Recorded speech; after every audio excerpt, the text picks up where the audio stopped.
कई बार ज़िंदगी में कुछ ऐसे लम्हे आते हैं जो कभी भुलाए नहीं भूलते। यादें बन दिल में दफन ज़रूर हो जाते हैं, पर मौका पाते ही अक्सर याद बनकर दिल पर छा जाते हैं। दफन करने के अलावा कोई चारा भी तो नहीं होता, क्योंकि ज़रूरी नहीं हर कहानी मुकम्मल ही हो। तकदीर के लिखे लेख के आगे किसकी चली है।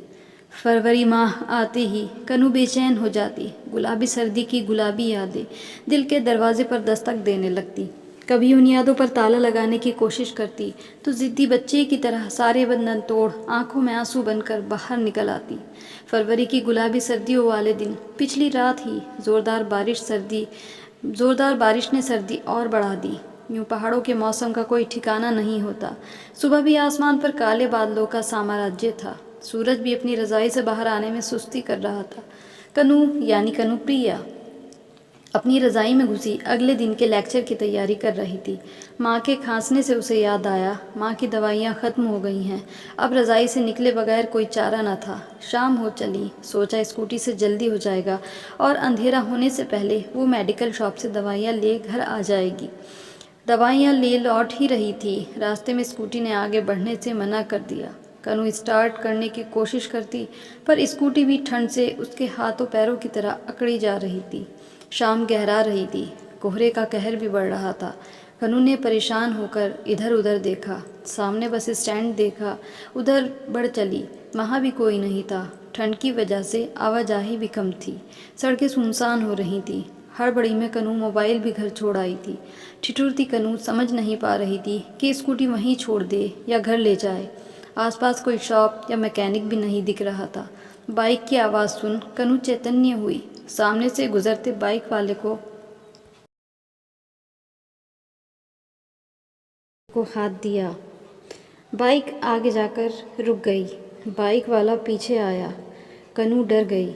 कनू के हाथ अपनी सैंडल की ओर बढ़े। ये देख बाइक वाले ने कहा, हे, मैं आपकी मदद के लिए आया हूँ, सैंडल से मार खाने नहीं। ये सुनकर कनू शर्म से कुछ न बोल पाई। बाइक वाले ने भी कोशिश की, पर स्कूटी टस से मस ना हुई। आप मेरे साथ बाइक पर चलिए, पास में एक मैकेनिक है, उसे बुला कर ले आते हैं। पहले कनू ने मना कर दिया, पर शाम को रात में बदलते और सड़क के सूनेपन को देख राज़ी हो गई। शुक्र है कि मैकेनिक मिल गया।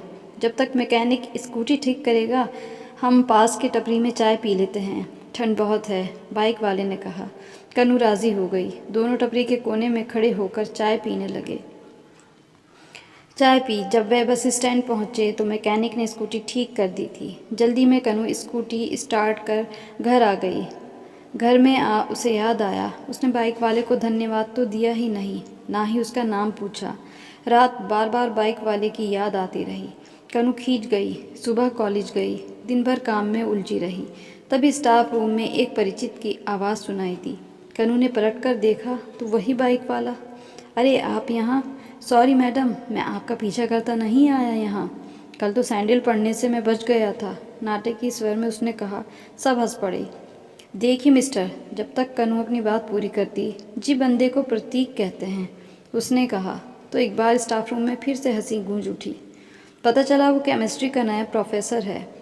कुछ समय बाद कॉलेज के स्टाफ रूम, कैंटीन, हर जगह उनके चर्चे होने लगे। दोनों की केमिस्ट्री गजब थी, एक शरारती तो दूसरा गंभीर। कनू के नीरस जिंदगी में प्रेम की बयार बह चली और उसमें कनू भी बह गई। फरवरी का रोज़ डे, जब प्रतीक ने सुर्ख लाल गुलाब उसके लंबे बालों में लगाकर अपने प्यार का इजहार किया, कनू को दुनिया की सारी खुशियाँ मिल गईं। असमय पिता के चले जाने से कनू पर दोनों छोटे भाइयों बहनों की जिम्मेदारी आ गई थी। कनू अपनी जिम्मेदारियों में डूब गई। कहते हैं ना, खुशियाँ ज़्यादा देर एक जगह नहीं रहती। यही कनू के साथ हुआ। प्रतीक को विदेश के किसी कॉलेज में 3 साल शोक करने का ऑफ़र मिल गया। कनू को उदास देख प्रतीक ने पूछा, तुम खुश नहीं हो? मैं बहुत खुश हूँ, पर तुमसे दूरी सहन नहीं हो रही। हमारे इस रिश्ते का क्या होगा? कनू ने उदासी से पूछा। कनू, 3 साल पलक झपकते ही बीत जाएंगे। लौट कर आने पर हम अपने रिश्ते को शादी के बंधन में बांध देंगे, प्रतीक ने कनू के आंसू पोंछते हुए कहा।